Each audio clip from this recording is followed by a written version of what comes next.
हे everybody, जय हिंद। Welcome you all to mission competition. मैं राहुल गुप्ता आपसे स्वागत करता हूं। उम्मीद करता हूं आप सभी स्वस्थ होंगे, तंदुरुस्त होंगे, मस्त होंगे। तो आप जैसा कि जानते हैं हमारा लूसेंट का सीरीज चल रहा है, जो कि हम हर रोज रात में 8:30 बजे टॉप 50 क्वेश्चंस का मैं सेट लेके आता हूं। वो मैं आज आपके सामने लेके हाजिर हूं। और 2 दिन से हमारा होमवर्क सीरीज जो है वो थोड़ा नहीं आ पा रहा है, थोड़ी व्यस्तता की वजह से मेरे ऐसा हो रहा है। तो आज मैं बिल्कुल अच्छे तरीके से मैं फ्री हो गया हूँ और इस वजह से अभी मैं आपके सामने वीडियो में बना पा रहा हूँ। और कल से आपकी जो भी चीज़ें शेड्यूल्ड हैं वो सब समय से आती रहेंगी। प्रैक्टिस सेट भी आएगा और उसके बाद आपका ये भी आएगा, होमवर्क सीरीज़ का भी वीडियो आएगा। और जो रात 8:30 बजे अपना ये वीडियो आता है ये तो आता ही रहेगा। ठीक है, तो चलिए बिना देरी के आज का टॉप 50 क्वेश्चन का जो लूसेंट का जो वीडियो है स्टार्ट करते हैं। फर्स्ट क्वेश्चन में देखता हूँ। फर्स्ट क्वेश्चन है, विश्व फोटोग्राफी दिवस कब मनाया जाता है? देखिए, विश्व फोटोग्राफी दिवस जो है ना ये हर साल मनाया जाता है 19 अगस्त को। ऑप्शन नंबर बी यहाँ करेक्ट हो जाएगा। ठीक है, कुछ डिटेल्स है, देख लीजिए। यह दिवस उन लोगों को समर्पित है जिन्होंने विशेष लम्हों की तस्वीरों खींचकर जो है ना हमेशा के लिए यादगार बना दिया। और वर्ष 1939 में डोगरोटाइप प्रक्रिया की घोषणा की गई थी। इसे विश्व की पहली फोटोग्राफी प्रक्रिया मानी जाती है तथा इसका आविष्कार फ्रांस के जोसेफ नाइसफर एवं लुइस डोगर द्वारा किया गया था। ठीक है, और इस आविष्कार की घोषणा फ्रांस सरकार ने 19 अगस्त 1939 को की थी, इसलिए हर साल ये 19 अगस्त को मनाई जाती है। 2 देखते हैं, हाल ही में किस देश द्वारा भारत को 100 वेंटिलेटर की आखिरी खेप सौंपी गई?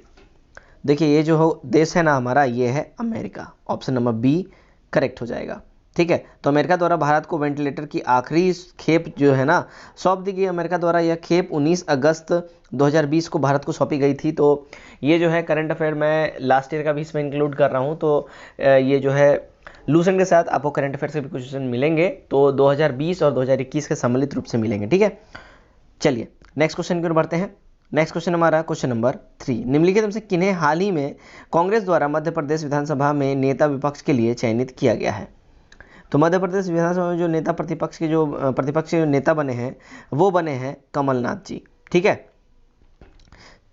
नेक्स्ट क्वेश्चन में बढ़ते हैं। क्वेश्चन नंबर 4, पर्यावरण के जैविक घटक कौन कौन से हैं?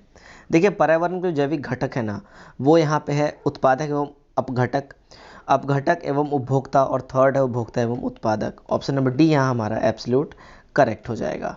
ठीक है, चलिए नेक्स्ट की ओर हम बढ़ते हैं। नेक्स्ट हमारा है क्वेश्चन नंबर 5, वातावरण का प्रत्येक भाग जो पौधे पर प्रभाव डालता है उसे क्या कहा जाता है? देखिए, तो उसको जो है ना उसको पारिस्थितिकी कारक कहते हैं। ऑप्शन नंबर बी हमारा करेक्ट हो जाएगा। 6 देखते हैं। 6 में क्या बोला है? देखिए, पर्यावरण में पाई जाने वाली नाइट्रोजन, कैल्शियम, सल्फर और फास्फोरस जो है ये क्या है? तो ये जो है ना अकार्बनिक पदार्थ हैं। ठीक है, ऑप्शन नंबर सी हमारा करेक्ट हो जाएगा। पर्यावरण में जो नाइट्रोजन, कैल्शियम और सल्फर, फास्फोरस जो पाया जाता है ये सारे अकार्बनिक पदार्थ हैं। 7 देखते हैं, पर्यावरण में पाए जाने वाले प्रोटीन, कार्बोहाइड्रेट, लिपिड्स क्या हैं ये? तो प्रोटीन, कार्बोहाइड्रेट और लिपिड्स जो है ना ये कार्बनिक पदार्थ हैं। ऑप्शन नंबर ए करेक्ट हमारा हो जाएगा। ठीक है, 8 देखते हैं, जो जीव पर्यावरण में अपना भोजन स्वयं बनाते हैं उन्हें क्या कहा जाता है? तो वैसे जीव जो पर्यावरण में अपना भोजन खुद ही बनाते हैं उनको उत्पादक कहा जाता है। ऑप्शन नंबर ए करेक्ट हो जाएगा।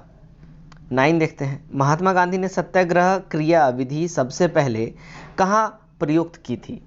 तो महात्मा गांधी ने सत्याग्रह जो क्रिया विधि है सबसे पहले चंपारण में स्टार्ट किया था इन्होंने। ठीक है, ध्यान रखें इस चीज़ को।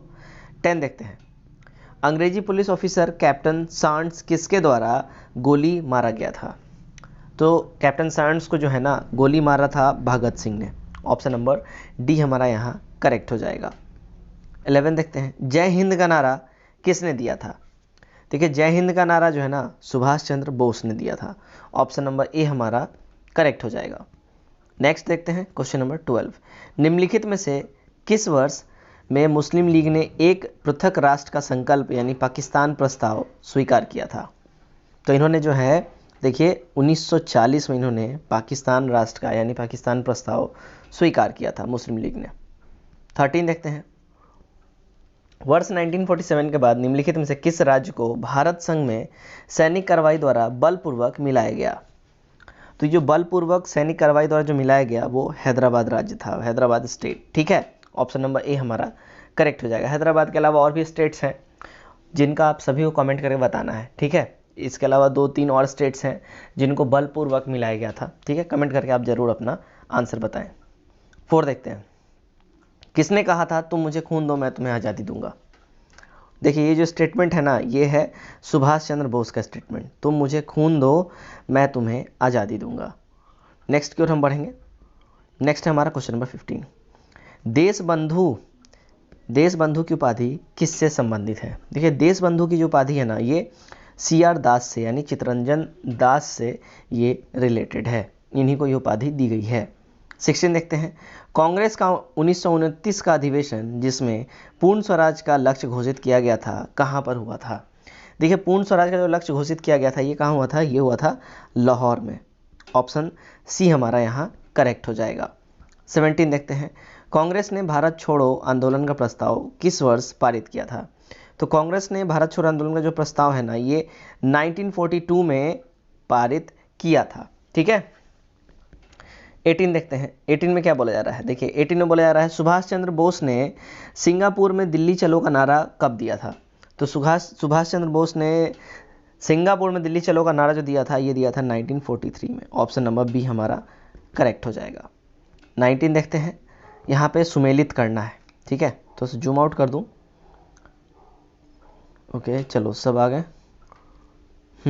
चलो ओके, तो सुमेलित करना है अब्दुल गफ्फार खान, सुभाष चंद्र बोस, मदन मोहनदास करमचंद गांधी और रविंद्रनाथ टैगोर। ठीक है, इन सबको क्या कौन कौन सी उपाधि मिली थी यहाँ पे ये बताना है। तो देखिए यहाँ पे जो है सबसे पहले देख लीजिए, खान अब्दुल गफ्फार खान जो है इनको क्या कौन सी उपाधि मिली थी।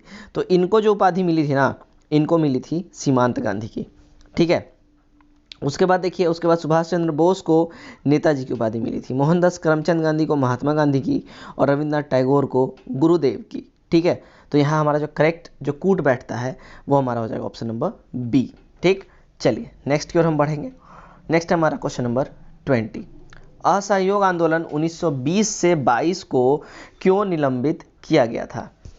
असहयोग आंदोलन को जो 1920 में हुआ था वो फिर बाद में चल के 22 में इसको निलंबित क्यों किया गया। तो इसके निलंबन होने का जो कारण था वो ये था, चौरा चौरी में हुई हिंसक घटना के कारण गांधी जी काफ़ी आहत हो गए थे, जिस वजह से इन्होंने असहयोग आंदोलन को निलंबित कर दिया था।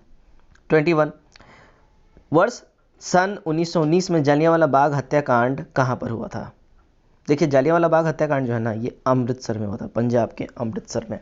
ठीक है, इस टाइम में कौन था वायसराय, कमेंट करके आपको जरूर से जरूर हमें बताना है। नेक्स्ट क्वेश्चन है क्वेश्चन नंबर 22, नमक सत्याग्रह किस ईस्वी में प्रारंभ हुआ था।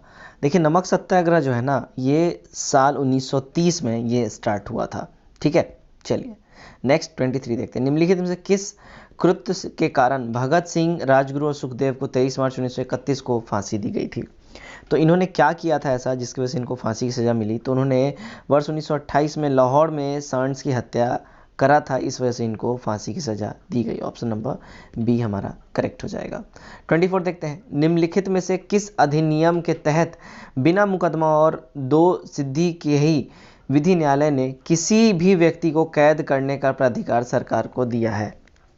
तो ये जो हो जाएगा, देखिए ये हो जाएगा हमारा ऑप्शन नंबर ए, वर्ष 1919 का रॉलेट एक्ट अधिनियम के तहत ये मिला था। ठीक है, चलिए 25 देखते हैं। 25 गांधी इरविन समझौता 5 मार्च 1931 को किससे संबंधित है। तो देखिए गांधी इरविन समझौता जो है ना 1931 जो 5 मार्च को हुआ था वो रिलेटेड है सविनय अवज्ञा आंदोलन से। ऑप्शन नंबर बी करेक्ट हो जाएगा हमारा, राइट। 26 देखते हैं, स्वतंत्र भारत के प्रथम राज्यपाल गवर्नर जनरल कौन थे। करेक्ट जो यहाँ हो जाएगा, देखिए ये हमारा हो जाएगा Lord Mountbatten. Option number B correct हो जाएगा। स्वतंत्र भारत के प्रथम राज्यपाल गवर्नर जनरल की बात हो रही है। ठीक है, चलिए 27 देखते हैं, किस अधिनियम में पहली बार भारत के लिए संघीय रचना प्रस्तुत की गई। तो देखिए भारत के लिए पहली बार संघीय रचना जो है ना, अधिनियम 1935 में ये प्रस्तुत की गई और इसे मिनी कॉन्स्टिट्यूशन की संज्ञा भी दिया गया, क्योंकि ज़्यादातर हमारे कॉन्स्टिट्यूशन में चीज़ें जो है ना यहीं से उठा ली गई हैं, अडॉप्ट कर ली गई हैं। 28 देखते हैं, काकोरी ट्रेन डकैती कांड के नायक कौन थे, हीरो कौन थे, किसने इसे प्लान किया। तो उसके जो काकोरी ट्रेन डकैती कांड के जो नायक थे वो थे Ram Prasad Bismil. Option number A हमारा करेक्ट हो जाएगा। नेक्स्ट देखते हैं 29 1919 के अधिनियम में द्वैध शासन यानी डैर्ची धारण के लिए जिस व्यक्ति ने परिचय कराया वह कौन थे?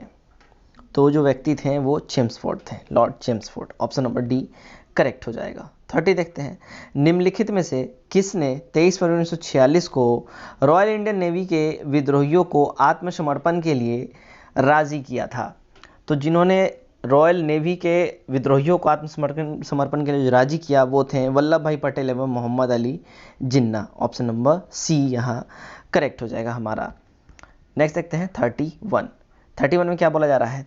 23 सितंबर 1932 को यरवदा जेल में महात्मा गांधी ने आमरण अनशन किसके विरोध में किया था? तो इन्होंने यरवदा जेल में जो आमरण अनशन जो किया था वो रैमसे मैकडोनल्ड से सांप्रदायिक पंचाट के विरुद्ध, ठीक है, कम्युनल अवार्ड के विरुद्ध इन्होंने किया था। ऑप्शन नंबर सी करेक्ट हो जाएगा। 32 देख लेते हैं, 1939 में पहली बार महात्मा गांधी ने देसी राज्य में नियंत्रित जन संघर्ष चलाने के विशेष तकनीक को अपनाया। उन्होंने अपने एक निकट सहयोगी को सत्याग्रह करने की इजाज़त दी। वह निकट जो सहयोगी उनका था वो कौन था? तो जो निकट जो सहयोगी उनका था ना, वो था यहाँ हमारे राजकोट में वल्लभ भाई पटेल। ऑप्शन नंबर ए यहाँ करेक्ट हो जाएगा। नेक्स्ट 33 देखते हैं, निम्नलिखित आंदोलनों में से किस में महात्मा गांधी ने भूख हड़ताल को एक हथियार के रूप में पहली बार प्रयोग किया था? तो इन्होंने सबसे पहली बार भूख हड़ताल को जो है ना 1918 में अहमदाबाद मिल मजदूर हड़तालों के सपोर्ट के रूप में यहीं पे सबसे पहली बार भूख हड़ताल के रूप में अपने सत्याग्रह का इन्होंने प्रयोग किया था। 34 देखते हैं, जालियांवाला बाग में गोली चलाने का आदेश किसने दिया था? तो जालियांवाला बाग में जो गोली चलाने का आदेश जो दिया था वो R.E.H. डायर ने दिया था, ठीक है, जनरल डायर ने। ऑप्शन नंबर सी करेक्ट हो जाएगा। 35 देखते हैं, महात्मा गांधी को सर्वप्रथम राष्ट्रपिता किसने कहा था? तो देखिए महात्मा गांधी को सबसे पहले राष्ट्रपिता की संज्ञा जो कहा के बुलाया था राष्ट्रपिता वो थे सुभाष चंद्र बोस जी, ठीक है, करेक्ट हमारा ऑप्शन नंबर सी हो जाएगा। नेक्स्ट देखते हैं, क्रिप्स मिशन 1942 में के असफल होने का सबसे महत्वपूर्ण कारण कौन सा था? देखिए क्रिप्स मिशन जो असफल हुआ उसका जो महत्वपूर्ण जो कारण था वो क्रिस्प का ग्रहण करने या छोड़ देने वाला दृष्टिकोण। ऑप्शन नंबर डी यहाँ करेक्ट हो जाएगा। 37 देखते हैं, भारतीय राष्ट्रीय कांग्रेस सबसे अधिक समय तक अध्यक्ष कौन रहे थे? तो भारतीय राष्ट्रीय कांग्रेस जो सबसे लंबे टाइम तक जो अध्यक्ष रहे थे वो थे Abul Kalam Azad. Option number A correct हो जाएगा हमारा। नेक्स्ट देखते हैं 38, जब 15 अगस्त 1947 को भारत ने अपनी पहली आज़ादी का जश्न मनाया था तब महात्मा गांधी कहाँ पे थे? देखिए जब भारत जब 1947 में अपनी पहली आज़ादी का जश्न जब मना रहा था ना उस समय महात्मा गांधी कोलकाता में दंगा जो कम्युनल दंगा जो छिड़ा हुआ था उसको वहाँ पे शांत कराने में जुटे हुए थे, ठीक है। चलिए 39 देखते हैं, भारत के राष्ट्रपति की तुलना निम्नलिखित में से किससे करना सर्वाधिक उचित होगा, सही होगा? तो इसकी जो है ना ब्रिटेन के सम्राट से जो है ना यहाँ पे बराबरी करना जो है ना सबसे उचित होगा भारत के राष्ट्रपति का, ठीक है। 40 देखते हैं, भारत का राष्ट्रपति क्या है? तो देखिए भारत का जो राष्ट्रपति है ना वो राज्य का प्रधान है और राज्य से यहाँ मतलब है पूरे हमारा कंट्री, ठीक है। तो भारत का राष्ट्रपति जो है राज्य का प्रधान है, ठीक। चलिए 41 देखते हैं, संघ की कार्यपालिका शक्ति निहित किसमें है? देखिए संघ की जो कार्यपालिका जो शक्ति है ना वो है राष्ट्रपति में निहित है। ऑप्शन नंबर बी हमारा करेक्ट हो जाएगा। नेक्स्ट देखते हैं 42, राष्ट्रपति को कैसे हटाया जा सकता है? तो देखिए राष्ट्रपति को सिर्फ और सिर्फ महाभियोग के द्वारा ही हटाया जा सकता है, ठीक है। इसमें भी काफ़ी लंबे लंबे प्रोसीजर्स हैं जिसके बारे में प्रेसिडेंट का हमारा वीडियो अपलोड हो चुका है। अगर आपने वो नहीं देखा जरूर देखें, वहाँ पे सारे चीज़ें बिल्कुल डिटेल में बिल्कुल समझाई गई हैं, आप वहाँ देख लें, आपको लिंक जो है डिस्क्रिप्शन में भी प्राप्त हो जाएगा। नीचे देखते हैं 43, भारत के राष्ट्रपति के निर्वाचन के बारे में निम्नलिखित में से कौन सा कथन सही नहीं है?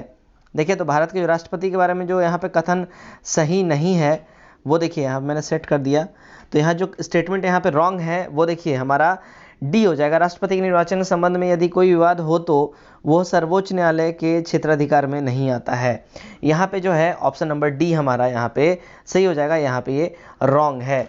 ये जो है बिल्कुल सर्वोच्च न्यायालय सुप्रीम कोर्ट के क्षेत्राधिकार में आता है। 44 देखेंगे, भारत के कार्यपालिका का अध्यक्ष कौन होता है? देखिए भारत का जो कार्यपालिका होता है ना उसका अध्यक्ष राष्ट्रपति ही होता है। ऑप्शन नंबर ए करेक्ट हो जाएगा। 45 देखते हैं, भारत का राष्ट्रपति कौन होता है? देखिए भारत का जो राष्ट्रपति है ना, राज्य का संवैधानिक अध्यक्ष होता है। ऑप्शन नंबर बी हमारा यहाँ बिल्कुल सही हो जाएगा। 46 देखते हैं, भारतीय सशस्त्र सेनाओं का सर्वोच्च कमांडर कौन होता है? भारतीय सशस्त्र सेनाओं का जो सर्वोच्च कमांडर होता है राष्ट्रपति जी होते हैं। ऑप्शन नंबर ए करेक्ट हो जाएगा हमारा। 47 देखते हैं, भारत के राष्ट्रपति के लिए आवश्यक योग्यता नहीं है। क्या आवश्यक योग्यता नहीं है भारत के राष्ट्रपति के लिए? तो वो नहीं है वो संसद के किसी भी सदन का सदस्य हो, ये कंपलसरी नहीं है। ऑप्शन नंबर डी यहाँ हमारा करेक्ट हो जाएगा। बाकी जो ऊपर है वो भारत का नागरिक होना चाहिए, मोस्ट इंपॉर्टेंट है, बिल्कुल कंपलसरी है। उसकी एज 35 ईयर्स होनी चाहिए, भी कंपलसरी है। और उसमें लोकसभा के सदस्य के लिए निर्धारित सभी योग्यताएं हो, ये भी कंपलसरी है। डिटेल लेक्चर प्रेसिडेंट के ऊपर हमारा अवेलेबल है, लिंक आपको नीचे डिस्क्रिप्शन में मिल जाएगा और हमारे चैनल पर भी आपको वीडियो मिल जाएगा, आप जाके जरूर देखें प्रेसिडेंट। ठीक है, आगामी सारे परीक्षाएं में आपके वो काम आएंगी।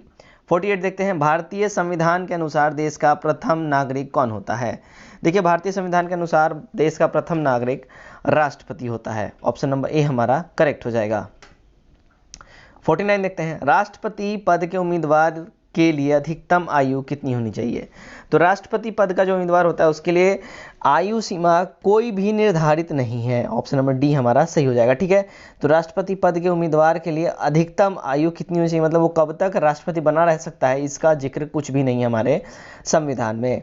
नेक्स्ट देखते हैं क्वेश्चन नंबर 50, भारत का राष्ट्रपति निर्वाचित होने के लिए निम्नलिखित में से कौन सी बात अयोग्यता मानी जाएगी? तो इसमें जो है ना, देखिए कोई भी अगर वो लाभ का पद ग्रहण किए हुए हो तो वो राष्ट्रपति का निर्वाचन नहीं, इलेक्शन नहीं वो लड़ सकता है व्यक्ति, ये ध्यान रखें। तो ये होगा हमारा correct answer, option number D. तो दोस्तों ये था हमारा लूसेंट का टॉप 50 क्वेश्चन जो हम हर रोज रात 8 बजे लेके आते हैं आपके लिए। उम्मीद करता हूँ ये वीडियो आपको काफ़ी पसंद आया। वीडियो कैसा लगा कमेंट करके जरूर बताएं। और इस वीडियो का जो कट ऑफ मार्क्स है वो है 39 मार्क्स। तो उम्मीद करता हूँ आप सब इस कट ऑफ को जरूर टच करें, कमेंट करके अपना स्कोर जरूर बताएं। चलिए तो आज के लिए बस इतना ही, कल दोबारा से मिलते हैं बाकी और दूसरे वीडियोस के साथ। हमारे और भी जो वीडियोस जो रेगुलर बेसिस पे जो हर रोज़ अपलोड होते हैं, प्रैक्टिस सेट, उसके बाद होमवर्क सीरीज़ और उसके बाद रात में 8 बजे ये, तो वो आपको कल से बिल्कुल रेगुलर बेसिस पे टाइमली मिलना करेंगी। चलिए तो आज के लिए बस इतना ही। Till then take care, bye bye and God bless you all.